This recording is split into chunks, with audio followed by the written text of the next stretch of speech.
네, 김성태 전 회장의 모습 보셨는데요. 자세한 내용 취재기자 연결해서 알아보겠습니다. 윤성훈 기자. 네, 윤성훈입니다. 네, 법원에 나온 김성태 회장 입장을 혹시 밝혔습니까? 네, 김성태 전 쌍방울그룹 회장은 1심 선고를 앞두고 오후 1시 30분쯤 수원지방법원에 출석했습니다. 지난 1월 보석으로 풀려났던 김 전 회장은 기자들이 선고를 앞둔 신경을 묻자 재판부가 잘 판단할 것이라며 재판을 잘 받고 나오겠다고 밝혔습니다. 직접 들어보시겠습니다. 재판부에서 잘 판단하는 대로 하겠죠. 네, 선고 앞두고 신경 재판 잘 받고 나오겠습니다. 예. 검찰이 3년 6개월 구형했는데 그거에 대해서 좀 어떻게 생각하세요? 잘 재판 받고 잘 나오겠습니다. 예, 수고하십시오. 김 전 회장은 뇌물공여와 정치자금법 위반, 외국환 거래법 위반 등의 혐의로 지난해 5월부터 재판을 받아왔습니다. 우선 김 전 회장은 지난 2019년 800만 달러를 북한에 불법 송금한 혐의를 받습니다. 쌍방울의 대북 사업을 추진하면서 유화영 전 경기도 평화부지사와 공모해 경기도에 북한 스마트팜 지원 사업비 500만 달러를 보내고 이재명 당시 경기도지사의 방북 비용 300만 달러를 대신 냈다는 게 검찰의 판단입니다.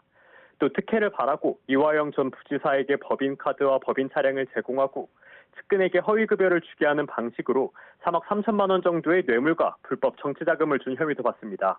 검찰은 지난 5월 결심 공판에서 김 전 회장에게 징역 3년 6개월을 선고해달라고 재판부에 요청했습니다. 뇌물 공여와 정치자금법 위반 혐의로 징역 2년을, 외국환 거래법 위반 등의 혐의로 징역 1년 6개월을 구형했습니다. 당시 검찰은 뇌물과 정치자금을 제공하고 거액의 자금을 북한에 보내는 등 김 전 회장의 범행이 무겁다고 질타했습니다. 그러면서도 김 전 회장이 범행을 뉘우치고 대북 송금 관련 자료를 이미 제출하는 등 수사 재판에 적극 협조한 점 등을 참작했다며 구형 배경을 밝혔습니다. 김 전 회장 측은 최후 변론을 통해 이 전 부지사의 요청을 받고 북한에 거액을 보낸 걸 반성한다며 개인적인 이익을 취한 건 없다고 말했습니다. 앞서 쌍방울그룹의 불법 대북 송금 의혹에 연루돼 재판에 넘겨졌던 이화영 전 부지사는 혐의가 인정돼 지난달 1심에서 징역 9년 6개월의 중형을 선고받았습니다. 검찰은 이후 이재명 전 더불어민주당 대표를 대북 송금 사건 공범으로 불구속 기소했는데요. 김 전 회장까지 경기도를 대신해 불법 대북 송금을 한 혐의가 인정될 경우 이재명 전 대표의 재판에도 영향을 미칠 것으로 보입니다. 재판 결과가 나오는 대로 전해드리겠습니다.